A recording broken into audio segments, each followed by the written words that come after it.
Bob Tway was playing in a second team tournament in Wichita, which was a big tournament for him. He was trying to make the golf team, and they didn't have a range there, so when you warmed up for the tournament, you had to have your own practice balls.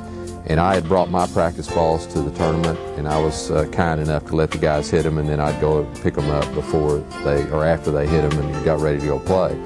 And so we're out there warming up the first day, and Bob's complaining about how sorry the balls are. Well, I wasn't going to bring my best practice balls for those second team guys to hit, and because they might lose too many of them. So I listened to that the first day, and then we got out there the second morning, and he was warming up, and some of the same stuff. He was complaining. Here I am running all over the place, picking up practice balls and being a dutiful coach, and finally I just had enough of it, so I grabbed hold of him, threw him down on the ground. We wrestled for about 30 seconds.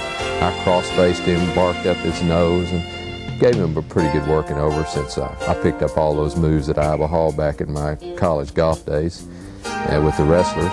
And so he left in a huff, went over to the practice green, hit a couple of putts, and then teed off. And as he was walking down the first hole later, he told me that he was shaking, and he didn't know if it was so much from the wrestling match or from the anger built up inside of it from his coach jumping on before he teed off in a big round for him.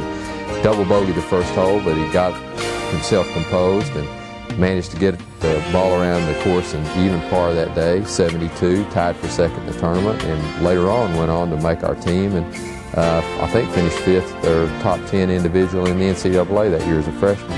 If he could have his coach jump on him before he teed off, and which was completely out of place, obviously, and kind of shrug that off after one hole and go about his business and regain control of his emotions and regain his poise and play around that good under those circumstances, then he probably had the qualities it takes to be a good player for us, and probably a great player later on, maybe on the PGA Tour, and that turned out to be right. I guess in kind of retrospect, that might have been a fortuitous day for us all. Bob Tway was a three-time first-team All-American at OSU from 1979 to 1981 and won the Big 8 individual title in 1979.